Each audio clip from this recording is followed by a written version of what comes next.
নওয়াজ আছি আপনাদের সাথে, আর আপনারা শুনছেন ভূত এক্সপ্রেস, যেখানে প্রতিটি গল্পের আড়ালে লুকিয়ে থাকে এক অজানা রহস্য। আজকের ঘটনাটি আমাকে পাঠিয়েছেন খুলনার এক বাসিন্দা। তার অনুরোধে নাম, পরিচয় এবং স্থান গোপন করা হয়েছে। বেশি কথা না বাড়িয়ে সরাসরি ঘটনা চলে যায়। যেভাবে লেখা আছে আমি সেভাবে পড়ছি। ঘটনাটি শুরু হয় প্রায় 10 বছর আগে। তখন আমি একটি বেসরকারি প্রতিষ্ঠানে কাজ করতাম। কাজের সূত্রে আমাকে প্রায় দেশের বিভিন্ন প্রত্যন্ত অঞ্চলে যেতে হতো। সেই বছর শ্রাবণ মাসের শেষ দিক। সারাদিনের কাজ শেষ করে আমি ফিরছিলাম একটি দূরবর্তী গ্রাম থেকে। গ্রামটির নাম ছিল শালবনপুর। চারদিকে ধান ক্ষেত, পুরনো বটগাছ আর কাঁচা রাস্তা। দিনের বেলায় জায়গাটা যতটা সুন্দর, সন্ধ্যার পর ঠিক ততটাই নির্জন। সেদিন কাজ শেষ হতে অনেক দেরি হয়ে যায়। গ্রামের লোকজন আমাকে বলেছিল, ভাই, আজ রাতে থেকে যান, শেষ ট্রেনটা ভালো না। আমি হেসে উড়িয়ে দিয়েছিলাম। ভাবলাম এসব গ্রামের কুসংস্কার। রাত 11:45 আমি পৌঁছালাম চরঘাট জাংশন নামের ছোট্ট একটি স্টেশনে। আকাশে তখন মেঘ, হালকা বাতাস বইছে। স্টেশনের পুরনো লাউডস্পিকার থেকে ভাঙা শব্দে ঘোষণা ভেসে আসছিল। কিন্তু আশ্চর্যের বিষয়, পুরো স্টেশনে আমি ছাড়া আর কোনো যাত্রী ছিল না। একজন চা বিক্রেতা দোকান গুটিয়ে চলে যাচ্ছিল। আমি তাকে জিজ্ঞেস করলাম, শেষ ট্রেন কখন আসবে? লোকটা কয়েক সেকেন্ড আমার দিকে তাকিয়ে রইল, তারপর বলল, 12:05। কিন্তু সে বাকিটা বলল না। দোকান বন্ধ করে চলে গেল।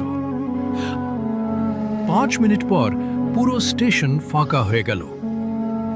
এমন নীরবতা নেমে এলো যেন পৃথিবীতে আর কোনো মানুষ নেই। দূরে কোথাও কুকুর ডাকছিল। হঠাৎ আমি খেয়াল করলাম স্টেশনের একদম শেষ মাথায় একটা কালো ছায়া দাঁড়িয়ে আছে। আমি তাকাতেই সেটা অদৃশ্য হয়ে গেল।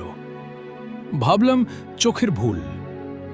ঠিক রাত 12:05 ট্রেনটি এলো। ট্রেনের হেডলাইট কুয়াশা ভেদ করে এগিয়ে আসছিল। ট্রেন থামতেই আমার বুকের ভেতর অদ্ভুত অস্বস্তি হলো। কেন জানি মনে হচ্ছিল এই ট্রেনে ওঠা উচিত না। তবুও উঠে পড়লাম। পুরো কামরা খালি। আমি জানলার পাশে বসে পড়লাম। ট্রেন ধীরে ধীরে চলতে শুরু করল। প্রথম কয়েক মিনিট সবকিছু স্বাভাবিক ছিল। তারপর হঠাৎ কামরার আলো একবার নিভে গেল, আবার জ্বলে উঠল, তারপর আবার নিভল। সেই মুহূর্তে আমি লক্ষ্য করলাম কামরার অন্য প্রান্তে কেউ বসে আছে।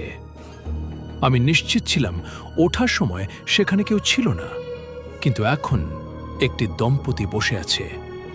একজন পুরুষ আর একজন গর্ভবতী মহিলা।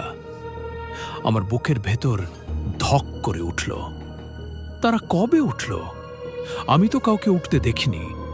লোকটির মুখ শুকনো, চোখ দুটি অস্বাভাবিক ফ্যাকাশে, আর মহিলাটি মাথা নিচু করে বসে আছে। তার লম্বা চুল মুখ ঢেকে রেখেছে। কিছুক্ষণ পর আলো আবার টিমটিম করতে শুরু করল। প্রতিবার আলো নিভলে মনে হচ্ছিল তারা একটু একটু করে আমার দিকে এগিয়ে আসছে, কিন্তু আলো জ্বলে উঠলেই আবার আগের জায়গায়। আমি নিজেকে বোঝালাম, ভয় পেলে চলবে না, সবই কল্পনা। কিন্তু এরপর যা ঘটল সেটা আমার জীবনের সবচেয়ে ভয়ঙ্কর অভিজ্ঞতা। রাত তখন প্রায় 12:40। ট্রেন দ্রুত এগিয়ে চলেছে। হঠাৎ আমি শুনলাম নিচু স্বরে কথা কাটাকাটি শুরু হয়েছে। প্রথমে বুঝতে পারছিলাম না। কিছুক্ষণ পর শব্দ বাড়তে লাগল। পুরুষটি রাগী গলায় বলছে, আমি বলেছি না, এটা আমার দোষ না। মহিলাটি কাঁপা গলায় বলল, মিথ্যা বলো না, সব তোমার জন্য হয়েছে। আমি অস্বস্তি বোধ করছিলাম। ফাঁকা কামরায় অন্যের ঝগড়া শুনতেও খারাপ লাগছিল। তবু অদ্ভুত কারণে কান সরাতে পারছিলাম না। লোকটা এবার হঠাৎ দাঁড়িয়ে গেল। তার চোখ দুটো রক্তবর্ণ দেখাচ্ছিল, আর মহিলাটি হঠাৎ কাঁদতে শুরু করল। সেই কান্না মানুষের কান্নার মতো লাগছিল না, যেন অনেকগুলো মানুষের কান্না একসাথে মিশে গেছে। ঠিক তখন আলো নিভে গেল, পুরো কামরা অন্ধকার, আর সেই অন্ধকারের মধ্যে আমি শুনলাম ধপ ধাপ ধপ, যেন কেউ সিটের ওপর উঠে হাঁটছে। আলো জ্বলে উঠতেই দেখি দুজনেই আবার সিটে বসে আছে, একদম চুপচাপ, যেন কিছুই হয়নি। আমার শরীর ঠান্ডা হয়ে যাচ্ছিল। কয়েক মিনিট পর একটি আশ্চর্য ঘটনা ঘটল। হঠাৎ লোকটা উঠে দাঁড়ালো, মহিলার হাত শক্ত করে ধরল, তারপর দরজার দিকে হাঁটতে শুরু করল। আমি অবাক হয়ে দেখছিলাম, ট্রেন তখন অনেক গতিতে চলছে, দরজাটা খোলা, বাইরে শুধু অন্ধকার। মহিলা চিৎকার করছে, লোকটা তাকে টেনে নিয়ে যাচ্ছে। আমি উঠে দাঁড়ালাম, কিছু বলবো, ঠিক তখন লোকটা ঘুরে আমার দিকে তাকালো। সেই চোখ আজও ভুলতে পারিনি। ওই চোখে কোনো মানুষ ছিল না, শুধু ঘৃণা, রাগ আর অদ্ভুত শূন্যতা। পরের মুহূর্তে দুজন একসাথে দরজা দিয়ে বাইরে পড়ে গেল। আমি চিৎকার করে উঠলাম, আরে! দৌড়ে দরজার কাছে গেলাম, বাইরে তাকালাম, অন্ধকার, কিছুই দেখা যাচ্ছে না। কিন্তু যখন ফিরে তাকালাম, আমার বুকের রক্ত যেন জমে গেল, কারণ তারা আবার আগের সিটে বসে আছে, একই জায়গায়, একই ভঙ্গিতে, আর দুজনেই এবার আমার দিকে তাকিয়ে আছে। আমার গলা শুকিয়ে গেল, চিৎকার করতে চেয়েও পারছিলাম না। আলো আবার টিমটিম করতে লাগলো, হলদে রঙের অস্বাভাবিক আলো। ঠিক তখন আমি মেঝেতে কিছু একটা নড়তে দেখলাম।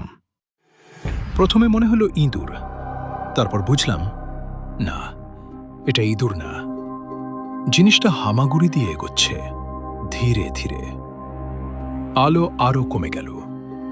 আমি ভালো করে তাকালাম, ওটা একটা শিশু, কিন্তু কোনো মানুষের শিশু না। তার শরীর কালো, চোখ দুটো পুরো সাদা, হাত পা অস্বাভাবিক লম্বা, আর সে মেঝে ঘষে ঘষে আমার দিকে এগিয়ে আসছে। আমার নিঃশ্বাস বন্ধ হয়ে আসছিল। শিশুটি হঠাৎ থেমে গেল, তারপর মুখ খুলল, আর আমি দেখলাম তার মুখের ভেতরে সারি সারি দাঁত। আমি সিট থেকে উঠে দাঁড়ালাম, পালানোর পথ খুঁজছিলাম। ঠিক তখন মহিলা ধীরে ধীরে উঠে দাঁড়ালো, তার চুল সরে গেল। আমি যা দেখলাম তা ভাষায় বলা কঠিন।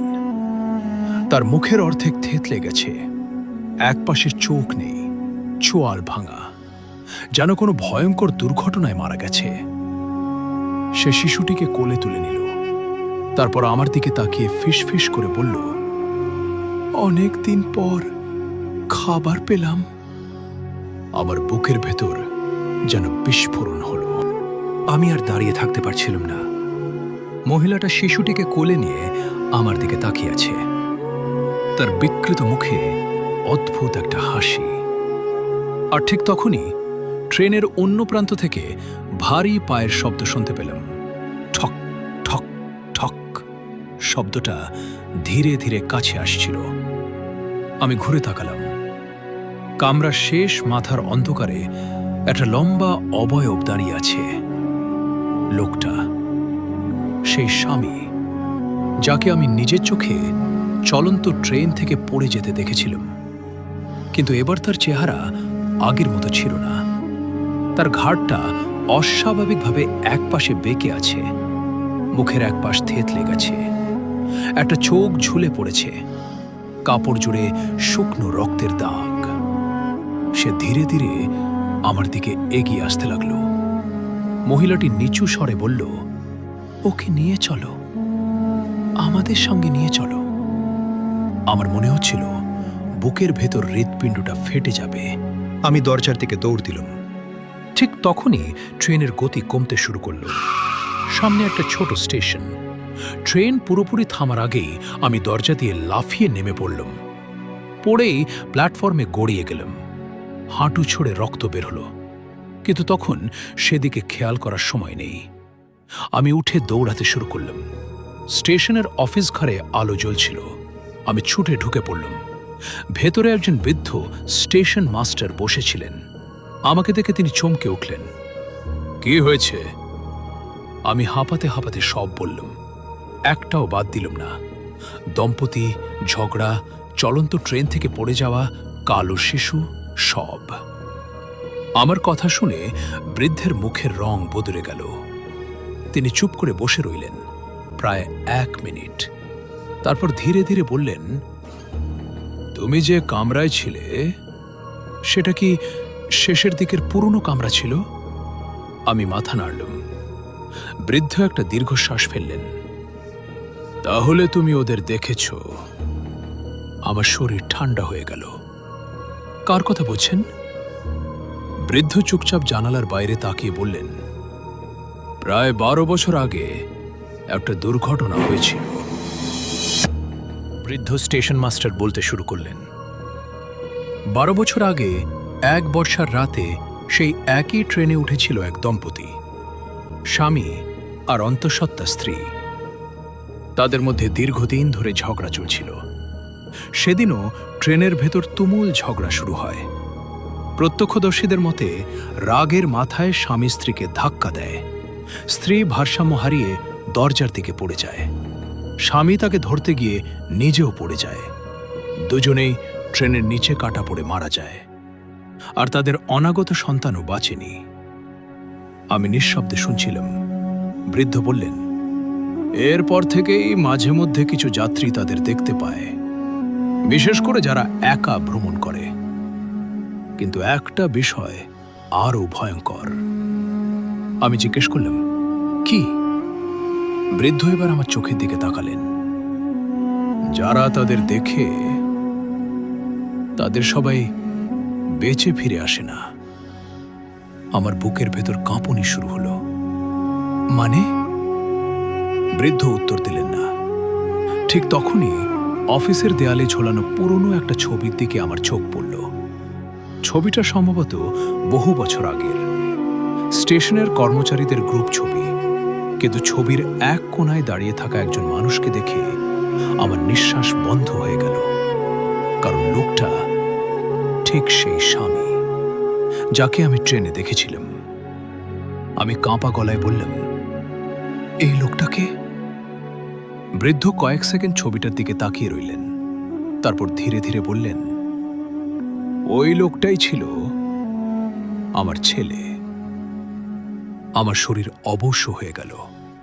বৃদ্ধের চোখ ভিজে উঠেছে। আর যে মহিলাকে তুমি দেখেছে সে ছিল আমার পুত্রবধূ। ঘরের ভেতর হঠাৎ যেন তাপমাত্রা কমে গেল। আমি কিছু বলার আগেই বাইরে দাঁড়িয়ে থাকা ট্রেনটা হুইসেল দিল। বৃদ্ধ জানালার বাইরে তাকিয়ে হঠাৎ ফ্যাকাশে হয়ে গেলেন। অসম্ভব। আমি জিজ্ঞেস করলাম, কি হয়েছে? বৃদ্ধ কাঁপা হাতে জানলার দিকে ইশারা করলেন। আমি তাকালাম। তারপর আমার শরীরের সমস্ত রক্ত যেন জমে গেল। কারণ ট্রেনের শেষ কামরা জানলায় 3টি মুখ দেখা যাচ্ছিল। সেই বিকৃত মহিলার মুখ, সেই মৃত স্বামীর মুখ, আর মাঝখানে সাদা চোখওয়ালা কালো শিশুটি। তারা 3জনই স্থির হয়ে আমার দিকে তাকিয়েছিল। তারপর শিশুটি ধীরে ধীরে একটা হাসি দিল আর জানলার কাছে ছোট্ট একটা হাত রাখল। পরের মুহূর্তে ট্রেনটা চলতে শুরু করল। ধীরে ধীরে অন্ধকারের মধ্যে মিলিয়ে গেল। কিন্তু গল্প এখানেই শেষ নয়। ঘটনার প্রায় 6 মাস পরে আমি আবার সেই স্টেশনে গিয়েছিলাম কাজের কারণে। তখন জানতে পারলাম যে বৃদ্ধ স্টেশন মাস্টারের সঙ্গে আমি সেদিন কথা বলেছিলাম তিনি নাকি আমার সেই ঘটনার 2 বছর আগেই মারা গিয়েছিলেন। আমি যেদিন তার সঙ্গে কথা বলেছিলাম সেদিন সেই অফিস ঘরে কোনো স্টেশন মাস্টার ডিউটিতেই ছিল না। তাহলে সেদিন রাতে আমি কার সঙ্গে কথা বলেছিলাম? আর সেই বৃদ্ধ যদি সত্যিই মৃত হন, তাহলে ট্রেনের জানলার পাশে দাঁড়িয়ে আমাকে বিদায় জানানো মানুষটা কে ছিল? সেই প্রশ্নের উত্তর আজও আমি পাইনি, আর সম্ভবত কখনো পাবো না। এই ছিল আমার ঘটনা। ভালো লাগলে অবশ্যই পড়ে শোনাবেন। আপনারা শুনছিলেন ভূত এক্সপ্রেস। ভূত এক্সপ্রেসের সকল শ্রোতাকে জানাই অসংখ্য ধন্যবাদ। আজকের রাতের মতো বিদায় নিচ্ছি, কিন্তু যদি কখনো গভীর রাতে শেষ ট্রেনে একা ভ্রমণ করেন আর দেখেন কামরায় হঠাৎ করে 2 জন অতিরিক্ত যাত্রী এসে বসেছে, তাহলে তাদের দিকে দ্বিতীয়বার তাকাবেন না।